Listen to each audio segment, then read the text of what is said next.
Perusahaan tambang PT Freeport Indonesia memiliki sejarah panjang di Indonesia, khususnya tanah Papua. Setelah hampir setengah abad nih, Freeport akhirnya dikuasai oleh pemerintah Indonesia melalui PT Inalum Persero sebagai pemegang saham mayoritas sebesar 51,2%.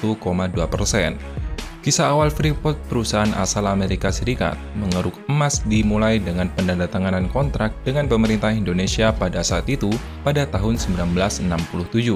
Ini menjadi kontrak pertama negara Indonesia dengan perusahaan asing. Setelah puluhan tahun, sekitar 51 tahun, Freeport mengeruk emas di Papua, hanya Presiden Jokowi lah yang mengungkapkan enggan meninjau lokasi tambang emas milik Freeport sebelum pemerintah Indonesia menguasai sebagian besar atau sebanyak 51% saham perusahaan tersebut pada Juli 2018. Hal itu dinyatakan oleh Presiden Joko Widodo untuk menampar wajah masyarakat Indonesia dan dirinya sendiri. Kenapa bisa perusahaan asing leluasa mengeksplor sumber daya alam Indonesia dengan mendapatkan keuntungan yang seutuh-utuhnya? Jika dipikir nih teman-teman semuanya, dengan akal sehat dan rasional, memanglah banyak cara untuk mendapatkan keuntungan yang lebih dari Freeport ini. Contohnya seperti akuisisi saham, hilirisasi dengan memperketat pajak melalui aturan, dan mungkin masih banyak lagi. Tapi kenapa? Baru di era Presiden Jokowi semua itu baru dilakukan. Dan ini sebenarnya membuat saya bertanya-tanya selama ini. Saat ini kita mendapatkan dividen sekitar 51% dari PT Freeport. Pajak lebih besar, PNPB atau penerimaan negara bukan pajak lebih besar, biaya ekspor juga lebih besar, jadi sekitar 70% pendapatan Freeport masuk ke negara kita Indonesia. Bayangkan tuh, 70% yang masuk ke Indonesia.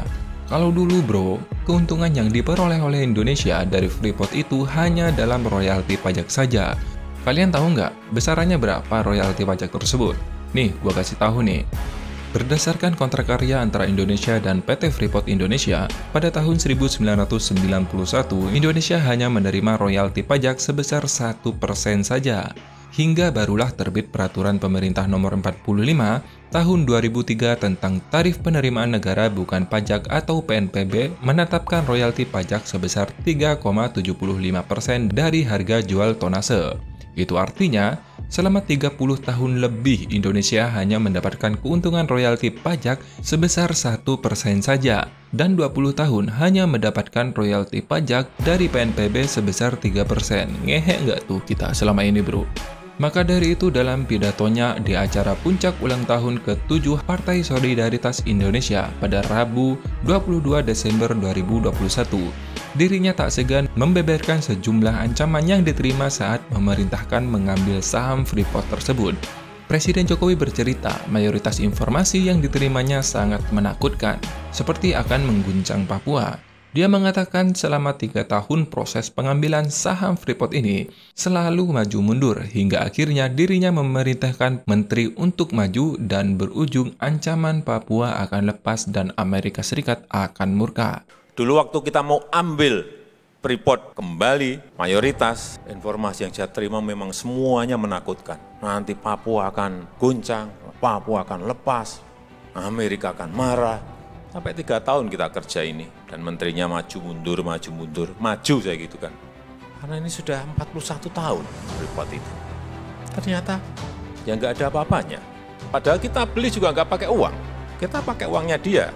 Beli Freeport itu bukan dari uangnya APBN juga bukan, dari uangnya BUMN juga enggak. Paling itu kalau mau dalam 3 tahun sudah balik sekarang 5 miliar. Tahun depan ini kalau mau kita lepas lagi, kita udah untungnya gede banget, udah balik. Selain itu, kejadian yang membuat admin paling geli pada tahun 2019 waktu itu, gelombang protes penolakan divestasi tambang PT Freeport Indonesia dilakukan oleh seseorang yang mengatasnamakan LSM. Gila nggak tuh? Mereka membentuk Koalisi Rakyat untuk Kedaulatan Sumber Daya Alam Minerba yang memprotes kesepakatan divestasi saham tersebut. Koalisi itu digawangi oleh 4 orang dari beberapa LSM, tepatnya Marwan Batubara dari IRESS, Yusril Usman dari CERI, Ahmad Reddy dari KJI, dan Bisman Bahtiar dari Pushep, menuntut pemerintah membatalkan kesepakatan divestasi Freeport. Mereka menolak dengan alasan mereka meyakini divestasi Freeport memiliki banyak kecurangan di dalam kesepakatannya. Selain itu, mereka menilai banyak dampak lingkungan yang terjadi namun diabaikan oleh PT Freeport. Lah, terus apa hubungannya bro? Coba pikir deh, akuisisi saham sama isu lingkungan. Terus maunya gimana? Freeport ditutup gitu? Itu kan kocak jir. Keuntungan akuisisi saham Freeport bukan hanya sekedar finansial saja, atau dapat duit saja bro. Tapi banyak keuntungan lainnya, contohnya nih, keuntungan manajemen. Mengutip dari dokumen Inalum, setelah PT FI beroperasi selama 50 tahun, justru baru sekarang pihak Indonesia memiliki pengaruh yang signifikan dalam menentukan dividen, anggaran dasar, direksi, dan komisaris, di mana PT FI posisinya di bawah Indonesia sehingga dapat mengeluarkan kebijakan 10% keuntungan Freeport dapat diberikan ke pemerintah Papua secara cuma-cuma. Gila nggak tuh? Cuma-cuma boy. Selama itu, ada juga ahli teknologi dan pengetahuan. Tambang bawah tanah Gasberg yang dioperasikan oleh PT FI adalah tambang yang paling rumit di dunia. Tambang tersebut menjadi tempat belajar terbaik untuk para ahli tambang di Indonesia, sehingga pengetahuan mereka dapat diterapkan di tambang bawah tanah lainnya di Indonesia nantinya boy. Dan yang paling penting adalah upaya pemerintah dalam hilirisasi SDA Indonesia lebih mudah.